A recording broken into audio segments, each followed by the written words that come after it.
DJR.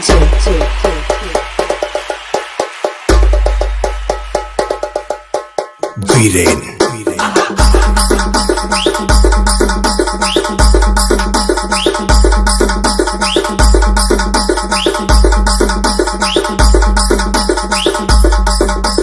DJR.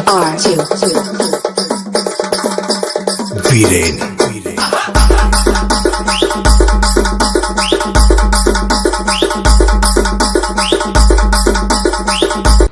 तर नमस्कार मंडळी, आज आपण घेऊन आलेलो आहोत नवीन ब्लॉग आणि आजची सुरुवात होणार आहे कोल्हापुरातील फडतारे मिसळ जे आहे उद्यमनगरात.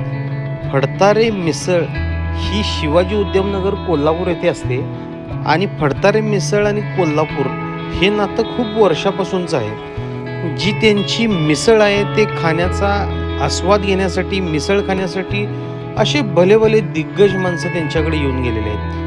प्रत्येक न्यूज असतील, काही चॅनेल्सवाले असतील, वेगवेगळ्या प्रांतातील वेगवेगळ्या कॅटेगरीमधील जी लोक आहेत त्या सगळ्यांनी या मिसळचा आस्वाद घेतलेला आहे. अगदी झी मराठीवर असेल, ETV मराठी असेल, या सगळ्यांनी तिथं त्या मिसळचा आस्वाद घेतलेला आहे. बाऊलमध्ये बटाटा, उकडलेला बटाटा, त्यामध्ये मटकीची भाजी आणि शेव आणि पापडी ह्याचं पूर्ण तयार करून त्यांनी प्रत्येक बाऊल असे ठेवलेले असतात.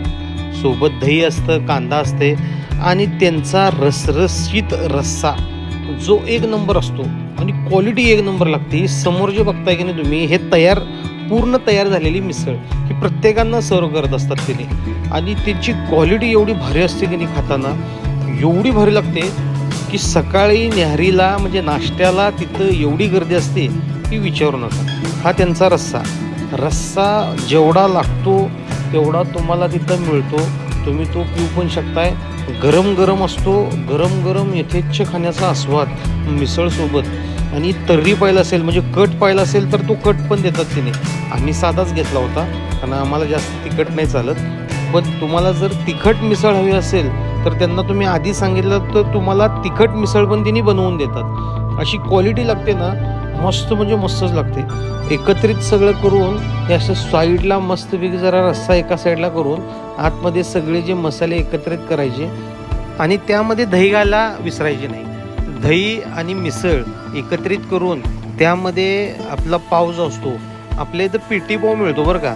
पेटी पाव कोल्हापुरात आला की पहिला पेटी पाव मिळतो आणि जर पुणे साईडला वगैरे जर मिसळ खायची असेल तर तिकडे बनपाव देतात. हे आपल्या इथं पेटी पाव असतो, तो पण क्वालिटीच असतो. मऊ, अगदी मऊ लुसलुशीत असतो तो पेटी पाव.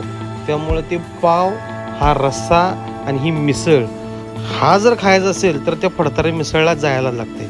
हा एक विषय म्हणजे तिथं सोलकढी क्वालिटी असते. सगळ्यात शेवटला सोलकढी प्यायला विसरू नका.